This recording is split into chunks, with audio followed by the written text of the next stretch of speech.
Hello and welcome, it's me Martin and I have another video for you.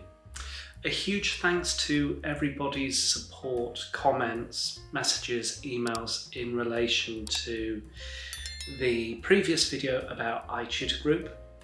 A bit more information above if you haven't watched that video already. But today I'm going to be sharing with you essentially moving forwards how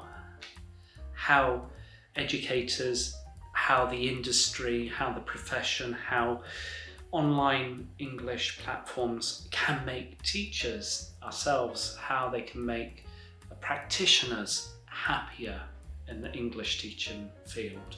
And it's something that needs to be looked at, especially now that there's further exploitation with regards to English language teachers teaching online, and things that have to be questioned, critiqued, reviewed and changed. But before I begin, I'd like you to share some ideas on what the industry could do to make this profession better. There's a variety of things that needs to be considered, especially with being pushed towards delivering the same content as we would face-to-face, but within an online environment. So please let me know your thoughts, your ideas in the comments. That would be really great. Anyhow, let's start. If you haven't watched Michael Bush's video TED Talk about what makes employees happy, then I would highly recommend this video. And he sets out 3 key points with regards to making employees feel happy. And if we apply the same principles that he suggests, then this could really improve the industry, whether it's in a physical brick and mortar school or whether it's within a online environment. The first recommendation that he provides is that there's an element of respect and trust.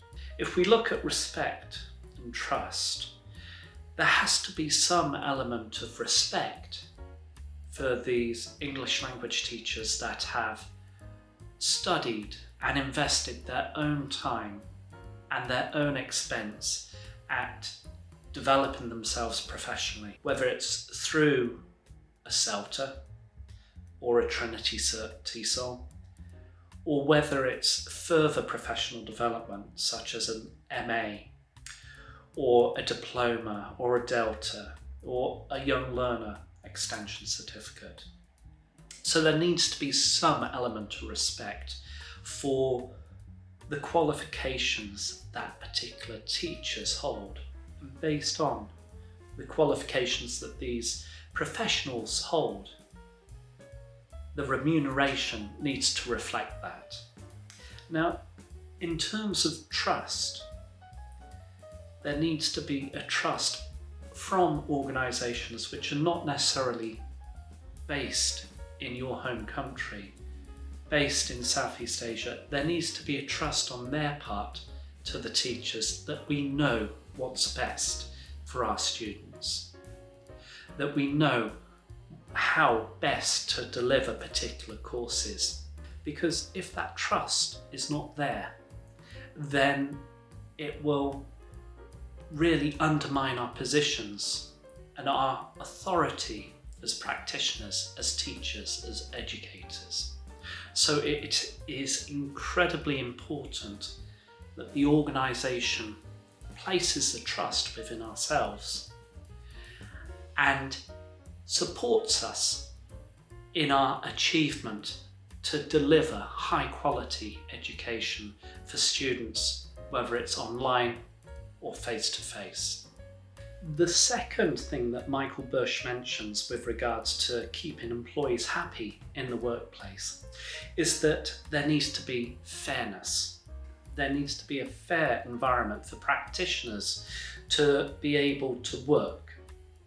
There needs to be a fair environment where employees and teachers can balance the stresses and strains of teaching and having that screen time with switching off from that screen time.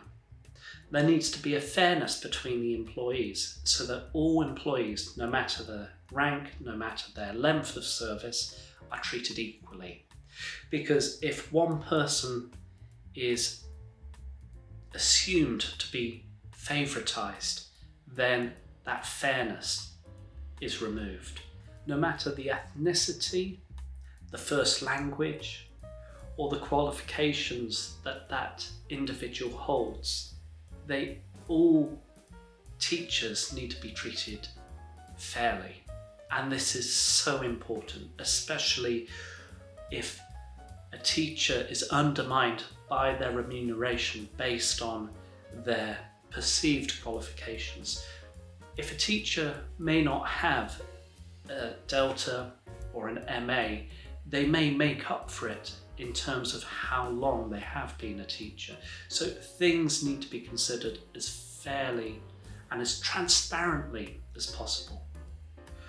That transparency is very important, especially within an online environment where teachers are able to feel a sense of place.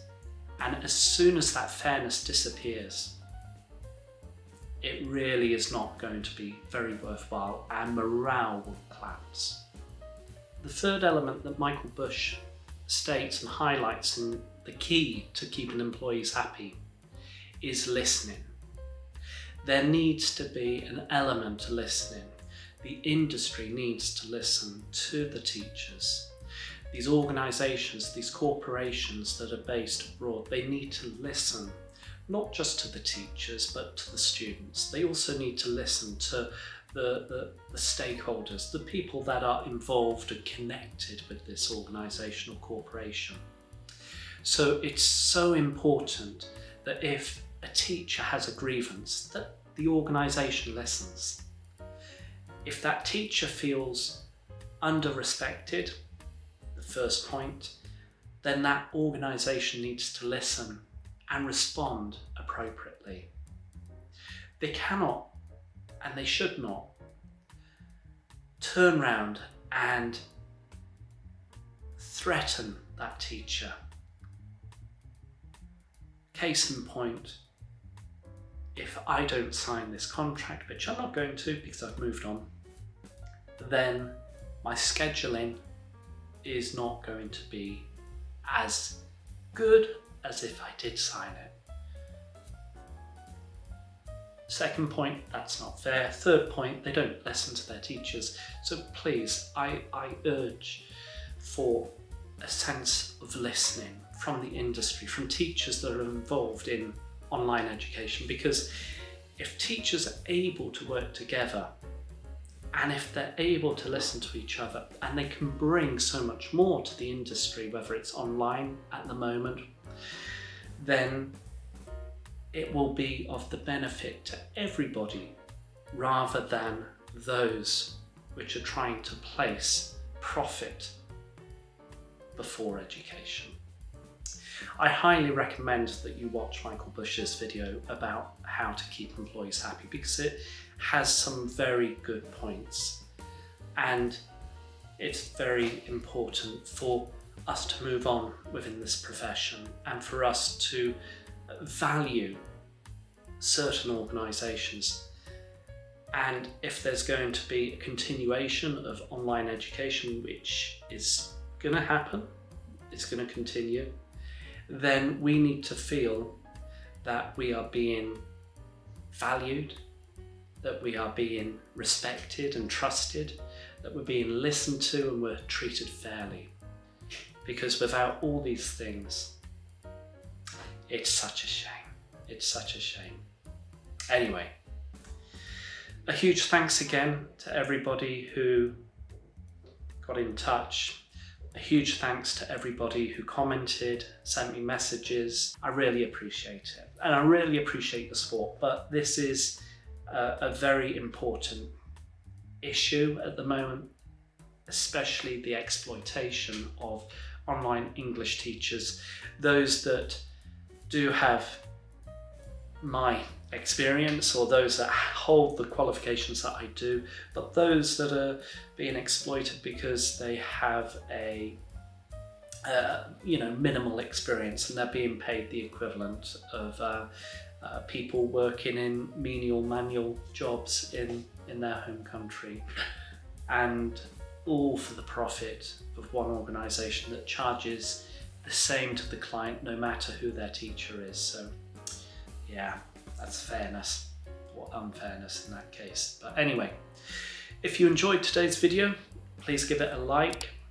If you haven't subscribed already, hit that subscribe button, hit the notification bell. You'll be notified when I upload another video.